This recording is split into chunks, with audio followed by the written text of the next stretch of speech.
どうもきもっぺです。はい、今回は前回の岡玉ヒグマ事件の続きの動画になるんですけれども、動画に入る前に皆さんにね、お礼の方を言いたいなと思います。2021年5月24日付で、YouTube のパートナープログラムへの参加が承認されました。簡単に言うと収益化が、ね、できるようになりました。ついね、1ヶ月ぐらい前までは600人かそのぐらいだったのが、もう今では1565人の方にね見ていただいてて、もう本当に感謝でいっぱいでございますで、でですね、前回の登録者数1000人ありがとうっていう動画でも言ったんですけれども、6月の1日まではね全ての収益化オフにしておりますので、YouTuber としてねこれ言うの正しいのか分かんないんですけども、広告がないうちにねどうぞご覧になってください。その方がね見やすいし。それでは本編の方早速見ていってみましょう。前回の動画では事件があった1878年当時の開拓小屋は熊どころか人の手でもすぐに壊せてしまいそうな家だったっていうところまでお話ししました。で、ここで一回逃亡しているヒグマの方に話を戻しましょう。まず藻岩山から起きたヒグマは平木市の方に逃げていきます。そこから月寒、白石、狩木の順番で逃げていくんですけれども、その後豊平川を越えた東狩木っていうところまでヒグマの足跡を追跡隊は追跡していきます。討伐まであと少しっていうところで運命が熊の味方をするんですね。この東狩木周辺で討伐隊は猛吹雪に見舞われてしまいまして、ここで足跡を見失ってしまうんですね。で、また同じように追跡の方もこの時断念することになりました。これが、17日のことですね。で、やっぱりあと少しなら頑張って追ってくれよと思うかもしれないんですけれども、実際に北海道の吹雪ってすごくてですね、これは、数年前私が東刈木からそれほど離れていないところで遭遇した吹雪なんですけれども、もう何にも見えないですよね。本当に何も見えなくて音も全く聞こえない、そんなような多分状態だったんじゃないかなっていうふうに思います。実際に吹雪の中を歩いてみた感想からすると、追跡どころか家に帰るのすら難しくなりそうな状態でした。さあ、そして討伐隊を振り切り腹を空かせたヒグマは、その日の夜ある家族が住む小屋を発見します。その小屋には酒井倉吉とその奥さん律、そして貧しい暮らしの中やっと見えてきた光である息子の留吉が住んでいました。この酒井倉吉家族が北海道に入植してきたのは明治6年のことで、事件があったのが明治11年ですので、なんとたった5年前に札幌に移り住んできたばかりだったんですね。倉吉は炭焼きを主な仕事にしていて、丘珠から札幌の中心部に炭を売ってなんとか暮らしていたそうです。でも皆さん不思議に思いますよね。なんでヒグマに怯えながら、冬もねものすごいもう寒い中凍えながら過ごす道を彼らは選んだのか。時代は明治、文明開化ですよ。鉄道が走って蒸気船が波を切りね、結構好きな方も多いと思いますけど、新選組、これもね解体されて刀が奪われて西洋の文化が入ってきている時代なのに、なんで縄文時代のような生活をあえて彼らは選んだのか。実は北海道の開拓民、特に倉吉たちのような明治初期の頃の開拓民のことを募移民、募集された移民と言ったのですが、彼らは明治政府から3年間の暮らしを保障する。開拓して畑にした土地は無償で払い下げ要は上げるってことですね。上げる。北海道への渡航費も支給するというものすごい好条件での募集があったんです。皆さんね、この間国から10万円の給付金が支給されて、なんだよ10万円だけかよって思った人もいたかもしれないんだけれど、やっぱりよっしゃマイナンバーカード作ったろって市役所に行った人もいたんじゃないですか。それがですね、10万円どころか3年間は政府が無償で暮らしを支援するよ。大変かもしれないけど、その土地耕したら土地あげちゃうよ。お金ないの？じゃあ北海道への渡航費もおじさん払ってあげちゃうよって言われたら、今でも結構みんな悩むと思うんですよね。当時はまだ新聞もほとんど普及していなかったですし、もちろんのことインターネットなんてないわけですから、開拓民辛すぎわろたみたいな情報ないわけですよね。また聞きだとかそういうのしかないわけですから、夢を見ていく人も結構いたっていうのは納得できるかなと思います。基本みんな辛すぎて逃げ帰ってしまっていたので、その後個人での入植は打ち切られてしまっているんですけれども、その話は置いておいて、酒井倉吉たちは移住した後5年経っていたわけなので、政府からの支援もなくなりまして、食べるものにさえ困るような貧乏生活の中、やっと子供が生まれたばかり、これからだっていう感じの家族だったんですね。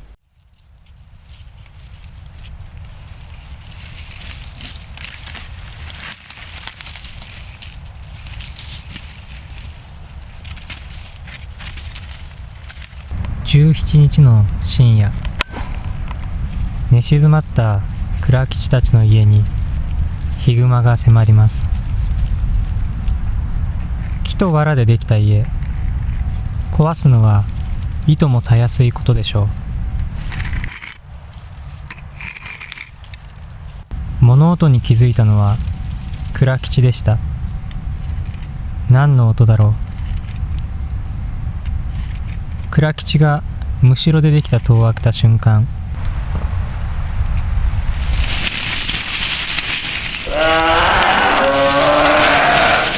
熊の一撃を受けた倉吉はその場で昏倒してしまいます。奥さんの律は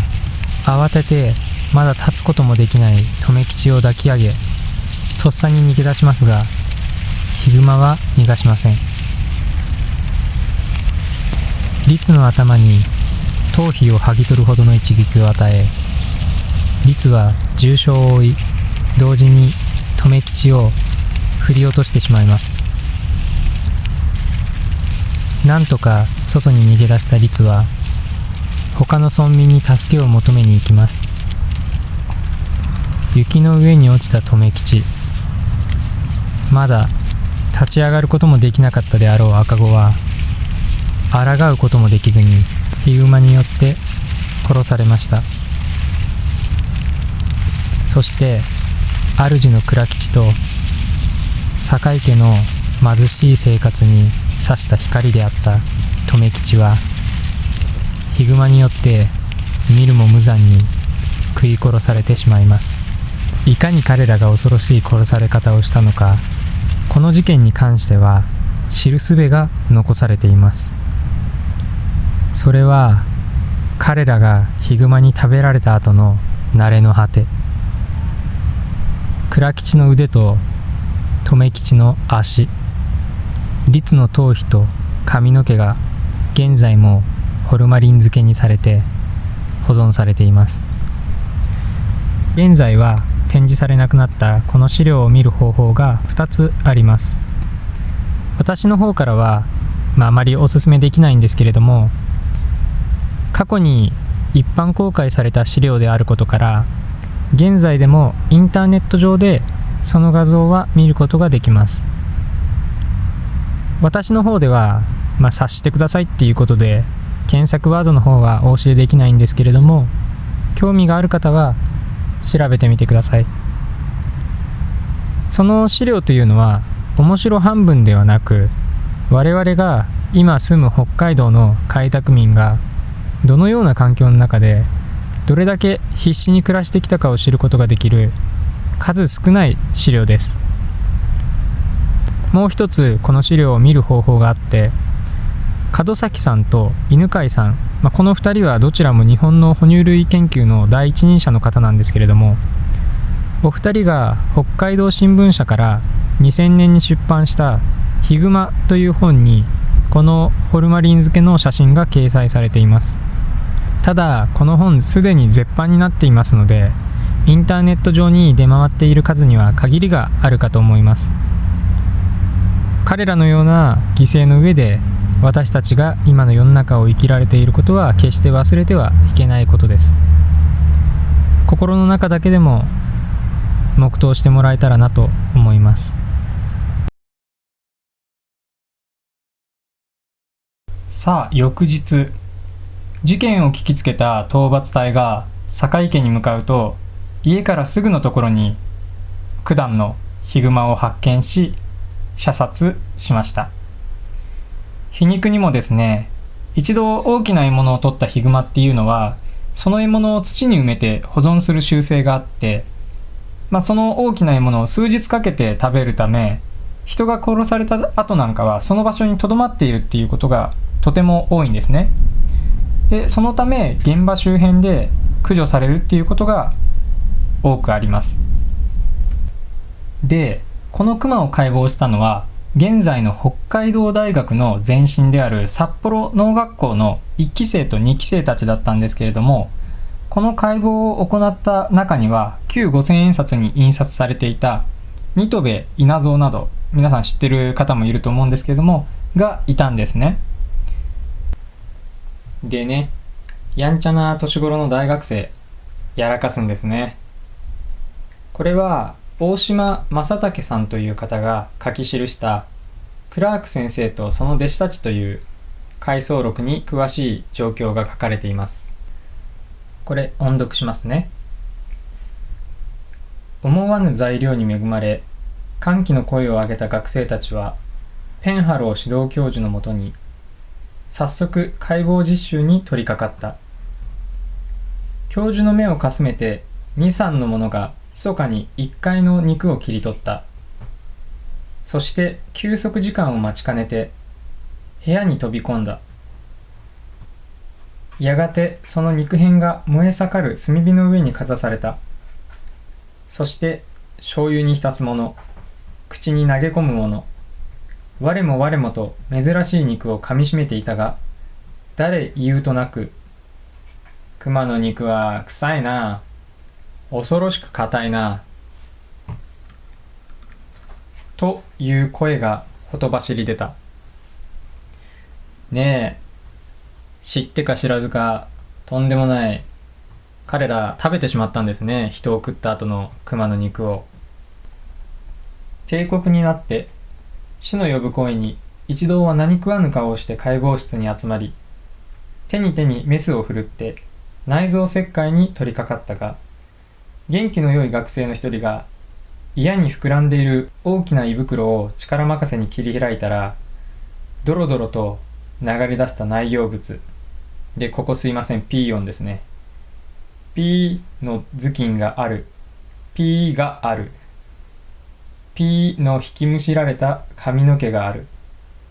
悪臭が覆う惨状に、学生はふわーと叫んで飛びのいた。そして土毛色になった熊の肉を食べた者たちはダットのごとく野外に飛び出し、口に指を差し込み、目を白黒させてこわごわ味わった熊の肉を吐き出した。この当時っていうのは肉自体が、かなり高級食材で、ちょっと珍しいね肉っていうのを食べてみたかったっていう気持ちも、理解できなくはないって感じですね。ただ、おそらくそのクマが人食べてるっていうのは知らなかったんでしょうね、吐き出したところを見ると。それでは今回の動画はここまでとなります。次回はおそらく金曜日現在の事件現場の映像と時代背景をもとに、本当にこれは冬眠中のクマを起こしてしまった漁師だけが悪い事件なのか。先に私の考えを言っておくと、正直この漁師を責めることはできないなと思っています。私がその答えにたどり着いた理由を次回の動画でご説明させていただきます。このチャンネルは北海道を中心に皆さんが知らない自然や歴史、ローカルスポットまで様々な角度から北海道を皆さんと一緒に探っていくことを目的としています。動画を見ることで皆さんがもっともっと北海道を好きになってもらえるよう頑張りますので、チャンネル登録の方ぜひよろしくお願いします。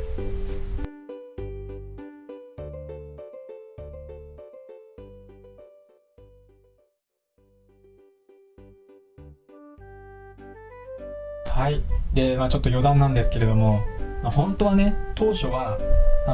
岡玉ヒグマ事件一つの動画にまとめて出す予定だったんですけれども、この解説動画ってものすごい時間かかって、例えばこの今見ていただいた動画を作るのに2日かかってます。2日っていうのもちょろちょろやっての2日ではなくて、本当に48時間近くかかっています。もうご飯も食べてないし、ほぼ寝てもいないので、ちょっともう本当はね、この動画もう最後にもう全部現地の動画とかも入れて終わりにしたかったんですけれども、すいません、もう体力が限界なので寝かしてください。いやー、こんなにかかるとは思ってなかったですね、正直。でも皆さんにね、少しでも北海道の開拓の歴史と合わせてこういうことがあったんだよっていうことが伝わっていたら、幸いだなと思いますね。本当にすいません、長々となっちゃったんですけれども、次回で最終回になりますので楽しみにしておいてください。キモップでした。